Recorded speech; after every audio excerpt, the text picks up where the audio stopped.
Pernah kepikiran gak sih, kok aku hidupnya hanya untuk makan, minum, tidur?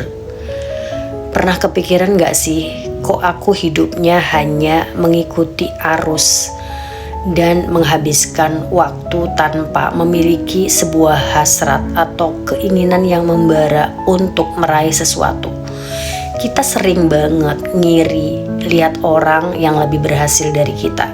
Tapi pernah nggak kita cek apakah rasa iri kita itu sebanding dengan upaya kita untuk bisa sampai di titik yang sudah ditemukan oleh orang yang kita ingini tadi. Kali ini aku ingin memberikan satu rumus kehidupan di mana ketika kita ingin bisa memberikan bahan bakar pada diri kita untuk meraih sesuatu, dan kemudian kita pun berupaya untuk sampai di titik itu.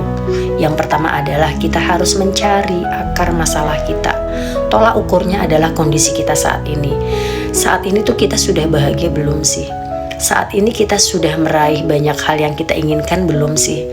Saat ini kehidupan kita itu banyak masalah atau banyak berkah? Kalau banyak masalah, coba masalahnya apa?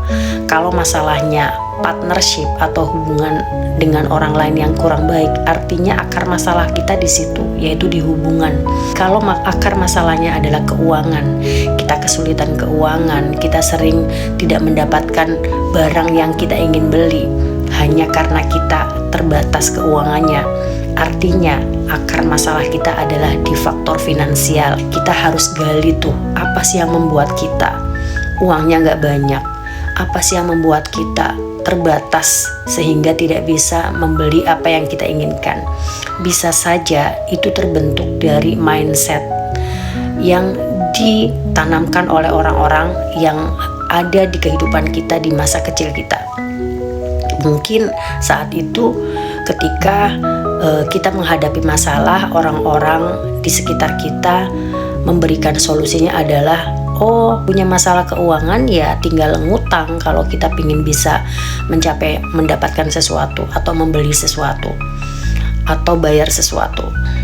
Nah, itulah kemudian yang harus kita cari akarnya. Apa sih yang membuat kita terbatas? Apakah dulu memang orang-orang di sekitar kita itu orang yang nerimo, jadi yang penting bisa makan, kadang makan pun harus nebeng sama saudara. Nah, itu perlu kita rilis dulu, kita cari akarnya, kita sembuhkan, kemudian kita program nih dengan keyakinan yang baru, dengan sesering mungkin kita melihat orang-orang sukses. Gimana sih orang-orang sukses itu dalam meraih apa yang mereka inginkan? Gimana sih cara mereka mendapatkan finansial yang mereka targetkan?